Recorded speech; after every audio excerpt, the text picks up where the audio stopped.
आज हम पढ़ेंगे अध्याय 16 आंकड़ों का विश्लेषण एनालाइजिंग डाटा, जिसको हम इंग्लिश में बोलते हैं। ठीक है, तो सबसे पहले हम इसका इंट्रोडक्शन देखते हैं। जैसे हम प्रतिदिन नई नई सूचनाओं के संपर्क में आते हैं, जैसे इस साल चावल के उत्पादन में कितने प्रतिशत की वृद्धि हुई, पिछले वर्ष किस खिलाड़ी ने सबसे बेहतर हॉकी खेले, या फिर मोबाइल कंपनी ए ने जनवरी के महीने में कितने मोबाइल बेचे।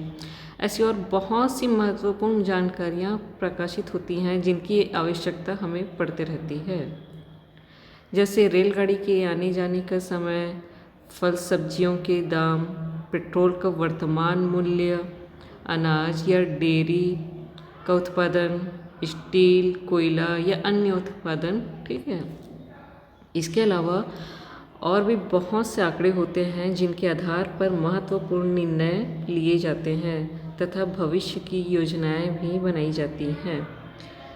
जैसे किस्म किस्म की जानकारियाँ कैसे ढूंढें। क्या हम अभी यह बता सकते हैं कि आने वाले 2 दिनों का तापमान कैसा रहेगा, या इस वर्ष राज्य में कितनी मात्रा में चावल का उत्पादन हुआ, या फिर पिछले 5 वर्षों में पेट्रोल के दामों में कितने प्रतिशत की वृद्धि या कमी हुई। इन सभी के बारे में कुछ कह पाना संभव है, किंतु सीधे सीधे नहीं। इन सभी सवालों के जवाब खोजने के लिए हमें इनसे संबंधित आंकड़ों का अध्ययन करना होगा। अखबारों और पत्रिकाओं में विभिन्न आंकड़े, जैसे फसलों के उत्पादन, मौसम संबंधी जानकारियाँ, खेलों का विवरण, खाद्य वस्तुओं के दाम आदि प्रकाशित होते रहते हैं। ठीक, तो देखते हैं हम ये आंकड़ों का विश्लेषण में होता क्या है। अब कुछ क्वेश्चंस हम देखते हैं। सबसे पहले, समांतर माध्य को हम अरिथमेटिक मीन भी कहते हैं। ठीक है, अब यहाँ पर देखिएगा समांतर माध्य का फॉर्मूला दिया हुआ है, ये देखिएगा।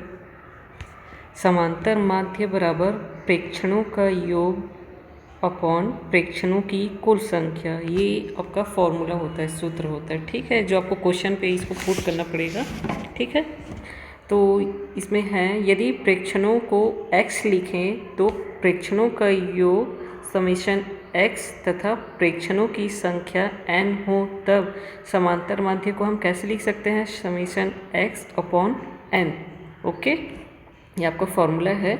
समांतर माध्य को प्रायः am मतलब अरिथमेटिक मीन, या m मतलब मीन अथवा x नॉट से प्रदर्शित किया जाता है। ठीक है, मतलब समांतर माध्य ना लिख करके आप am लिखिए या m लिखिए या फिर x नॉट, ऐसा आप लिख सकते हैं। ओके, तो ये ऊपर और देखिएगा, यहाँ पर ये देखिएगा अंक गणित औसत या समांतर माध्य। ठीक है, यहाँ पर क्या दिया है, सॉरी,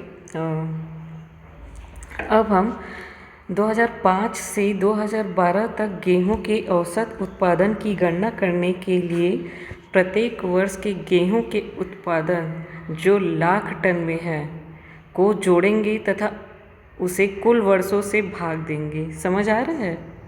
मतलब जितना आपका उत्पादन हुआ है उसको सबसे पहले हम जोड़ेंगे, उसके बाद जितना उसकी संख्या जो है, मतलब जैसे जितना उत्पादन हुआ उसको उससे कुल, मतलब उससे हम जोड़ देंगे। जैसे कि देखते हैं, आइए देखें गेहूं का औसत उत्पादन कितना रहा। जैसे कुल उत्पादन आपका 68.64 plus 69.35 plus 75.81 plus 78.57 plus 80.80 plus 80.80 plus 86.87 plus 93.90।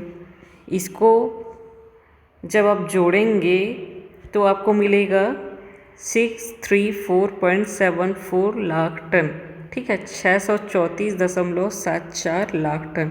अब यहाँ पर कितने संख्या है देखिएगा, 68.64 से लेकर के 93.90 तक, मतलब ये हो गया 1 2 3 4 5 6 7 8। तो इसको हम 8 से डिवाइड कर देंगे। ठीक है, ये सबको जोड़ करके हम 8 से डिवाइड कर देंगे, तो ये हो जाएगा आपका औसत उत्पादन 634.74 अपॉन 8, ये हो जाएगा आपका 79.34 लाख टन। ये आपका आंसर हुआ। यही आपका समांतर माध्य, मतलब हम समांतर माध्य हम ऐसे ही निकालेंगे, ठीक है। और कुछ क्वेश्चंस देखते हैं, ठीक है। जैसे एग्जाम्पल हम देखते हैं जैसे राधा प्रतिदिन कुछ जानवरों को औसतन कितना पानी पिलाती है। जैसे हम लोगों ने मान लिया किसी जानवर को उसने 12 लीटर पानी पिलाया, किसी को उसने 15 लीटर पानी पिलाया, किसी को 13 लीटर, किसी को 11 लीटर, किसी को 13, फिर 14 लीटर उसने किसी जानवरों को पानी पिलाया, ठीक है। तो हम इसको कैसे निकालेंगे, ये देखिएगा, औसत हो जाएगा आपका 12 और ये जितने डिजिट हैं सबको हम जोड़ देंगे, ठीक है। जैसे 12 plus 15 plus 13 plus 11 plus 13 plus 13 plus 14। अब इसको हम 7 से डिवाइड कर दिए। 7 से क्यों किए, यहाँ पर देखिएगा ऊपर में कितने अंक है, 1 2 3 4 5 6 7 डिजिट हैं, इस वजह से हम लोगों ने इसको 7 से डिवाइड कर दिया। तो ये हो गया, जोड़ने पर हमको मिला 91, ठीक है। अब इस 91 को हम लोगों ने 7 से डिवाइड कर दिया तो मिला आपको आंसर 13। यही आपका समांतर माध्य है, ठीक है। इसी प्रकार एक और ऐसे एग्जाम्पल देखते हैं हम। प्रथम 10 प्राकृत संख्याओं का समांतर माध्य ज्ञात कीजिए। तो समांतर माध्य का फॉर्मूला हम जानते हैं समेशन x अपॉन n, ठीक है। अब यहाँ पर प्रथम 10 प्राकृत संख्याएं बोल रहे हैं, मतलब 1 से लेकर 10 तक के हम प्राकृत संख्या हम जानते हैं, ठीक। अब इन सबको हम लोगों ने ऐड कर दिया, 1 + 2 + 3 + 4 + 5 + 6 + 7 + 8 + 9 + 10, ठीक, अपॉन 10 कर दिया। क्योंकि यहाँ पर 10 डिजिट है, इस वजह से हम लोगों ने यहाँ पर 10 से डिवाइड कर दिया। तो ये हो जाएगा आपका, जोड़ने पर आएगा 55, ठीक। अब इस 55 को 10 से डिवाइड करने पर मिलेगा आपको 5.5। यही आपका समांतर माध्य है। इसी प्रकार सारे क्वेश्चंस बनाने हैं आपको समांतर माध्य के, ठीक है। और कुछ क्वेश्चंस हम लोग आप आगे देखते हैं। अभी क्वेश्चन देखते हैं। और धमतरी जिले में हुई वर्षा मिलीमीटर के आंकड़े इस प्रकार है, इन आंकड़ों का औसत ज्ञात कीजिए। तो हमको दिया हुआ है यहाँ पर 880.5, 1474.9, 806.3, 1554.9, 1019.2, 1046.5 और 1017.2, ठीक है। ये हमको कुछ आंकड़े दिए हुए हैं जो हमको ज्ञात करना है, ठीक है। तो हमको क्या ज्ञात करना है, समांतर माध्य। तो हम जैसा कि जानते हैं समांतर माध्य का फॉर्मूला ये होता है प्रेक्षणों का जोड़ बटे प्रेक्षणों की संख्या। इसको हम और कैसे लिख सकते हैं, समेशन x अपॉन n, ऐसा हम लिख सकते हैं, ठीक है। ये हो जाएगा। फिर समेशन x मीन्स ये जितने भी अंक दिए हुए हैं यहाँ से लेकर यहाँ तक, इन सब को हम जोड़ देंगे, ठीक है। तो हम लोगों ने जोड़ दिया, अपॉन 7 हो गया। 7 क्यों, फिर देखिएगा ये अंक कितने हैं, 1 2 3 4, ये देखिएगा 1 2 3 4 5 6 7। तो हम लोगों ने इसको 7 से डिवाइड कर दिया। तो जोड़ने पर हमको इतना मिला, ये 7799.5, ठीक। ये हमको जोड़ने पर मिला।